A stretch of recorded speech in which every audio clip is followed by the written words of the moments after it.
Guys, jadi kita sekarang bakalan nge-review. Tapi sebetulnya nge-review, modifikasi, bukan modifikasi juga, restorasi, bukan restorasi.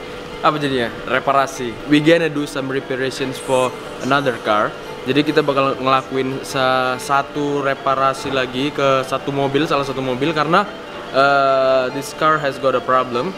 Ini mobil punya masalah, yang mana masalah ini sebenarnya dapat kita temui di banyak mobil-mobil lainnya gitu.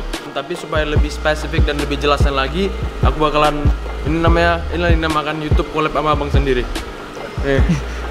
Bang, hi guys.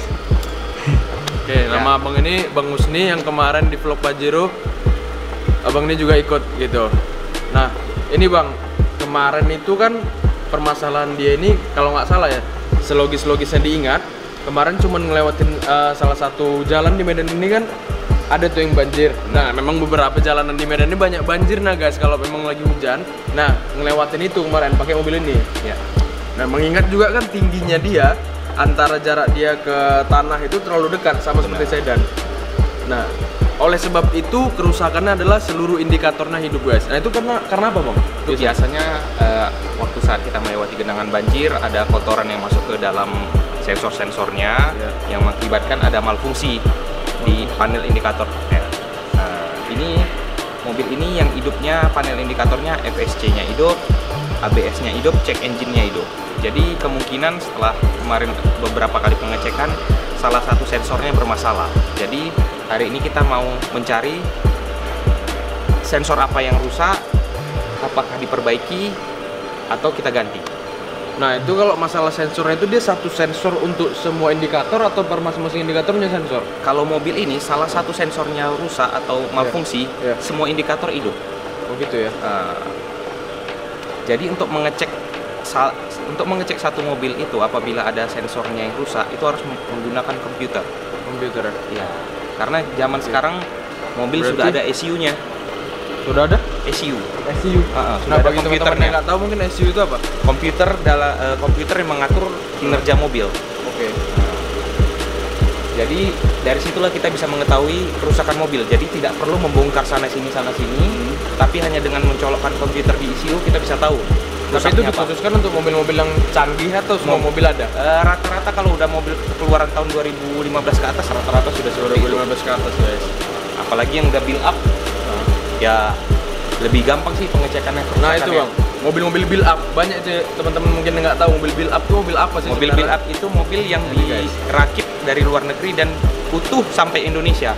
Tidak dirakit di Indonesia dia. Jadi contohnya kayak Toyota Velfire ini sekarang, ini bukanlah mobil yang dirakit di Indonesia. Benar, ini dia mobil build up dari Jepang. Makanya di situ semuanya sensor indikator ataupun kadang di radionya itu berbahasa Jepang, masih menggunakan aksara-aksara Jepang, dan juga stiker-stiker di belakang kaca yang kata abang nggak boleh di ini ya? Benar. Dicabut. Nggak boleh cabut itu karena menentukan apa? Dia ori dari Jepang atau enggak? Dia menentukan ori sama tingkat keamanannya. Dari bintangnya itu kita bisa tahu. Oh gitu ya. Kalau bintangnya semakin tinggi, tingkat keamanan makin tinggi. Seperti itu untuk menentukan keamanan dan safety-nya mobil. Ribet memang pakai ini. Ya. Dan namanya mobil build up itu karena mereka diproduksi untuk jalanan di luar negeri. Sedangkan jalanan kita di sini sama-sama tahu sendiri lah ya. Kan mobil ini tahu sendiri guys, tidak diperuntukkan untuk jalan berlubang, berlumpur, becek, apalagi banjir. Nah, sedangkan kita di Medan, Sumatera Utara, Indonesia ini, jalan gitu semua. Jalan begini semua. Dibandingkan di Yogyakarta ya pas aku datang kemarin ke sana, pengendara motor tertib, jalanan aman dan mulus gitu kan. Apalagi kita comparison sama ini, sama Pineng kan. Nah, ini memang Medan ini. Itulah banjir terakhir kasihannya mobil build up gini Pak. Bapak lah panggil kan, karena bapak biasanya yang menangani hal-hal ini. Jadi bisa dilihat apa aja indikatornya yang hidup. Coba dicek dulu, coba kita lihat sama-sama.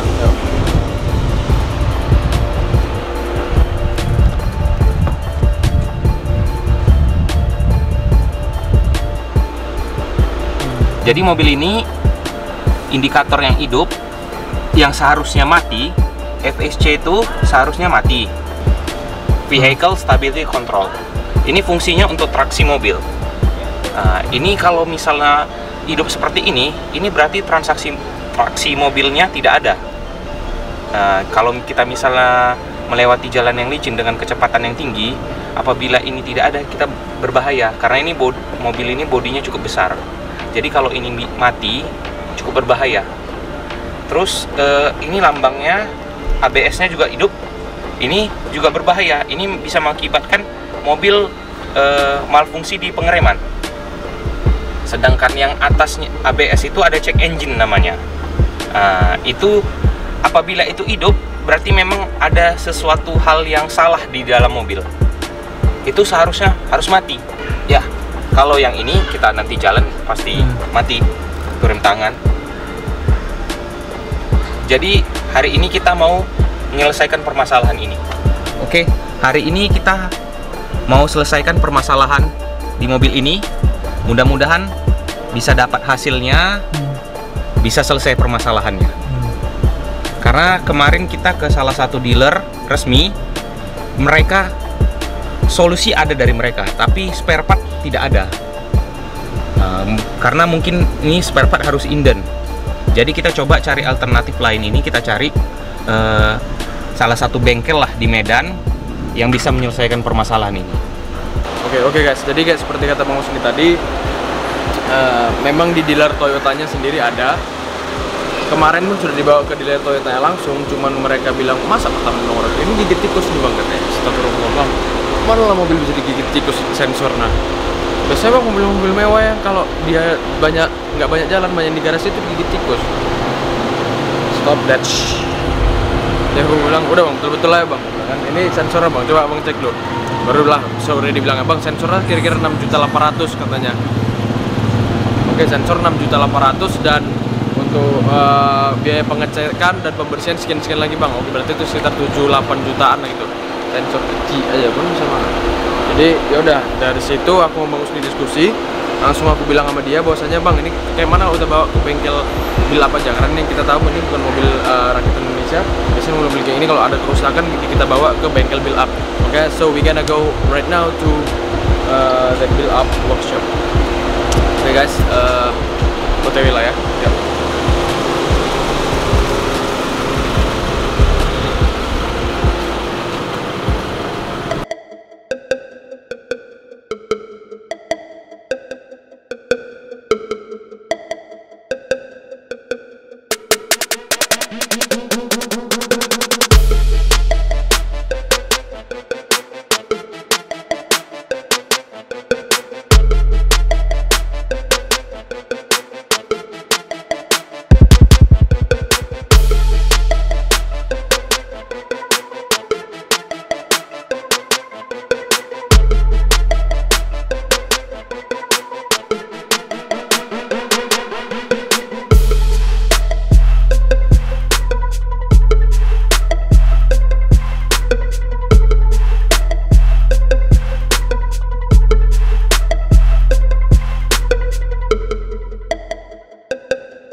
Jadi tadi setelah kita konsultasi sama orang bengkelnya, dan juga ini sorry ya kalau suara agak terganggu sedikit karena bengkelnya ada di pinggir jalan. Nah, di bengkelnya ada di ring road. Nah, kerusakan itu sendiri ada di bagian sensornya yang melekat dengan laharnya.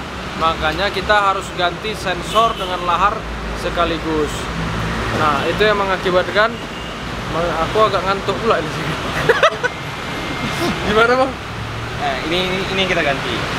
Dia sensornya ini cuma dia lengket sama lahar. Nah, ini satu set harus ganti. Sensornya mana? Ini. Oh, ternyata sensornya itu cuma ini, guys. Gantilah laharnya sekaligus dengan estimasi biaya hampir 2 juta. Estimasi biaya hampir 2 juta. Untuk semua mobil atau untuk Velfire doang? Untuk Velfire sama Alphard sama. Untuk Velfire sama Alphard, guys. Nah, jadi kalau di mobil kalian mana tahu ada kejadian yang sama, lahar hidup lagi kan? Apa namanya? Indikatornya HPS-nya semuanya hidup, seluruh indikator hidup. Nah, itu berarti perlu ada perbaikan ataupun pengecekan. Nah, sensor itu terletak di mana-mana aja deh, Bang? Dia di kaki-kaki. Kalau misalnya hidup ABS atau FSC-nya hidup, berarti itu ada permasalahan di sensor kaki-kakinya. Kalau sensor check engine-nya hidup, itu berarti masalah ada di mesin. Nah, jadi kayak kita tadi kan FSC kita yang hidup sama ABS, berarti kita harus ngecek di kaki-kaki. Tapi tadi kan juga sebelumnya sudah dicek melalui komputer. Komputer pasti udah nampak semua apa permasalahannya. Jadi kayak ini tadi setelah dicek di komputer, permasalahannya di speed sensor sebelah kiri roda belakang.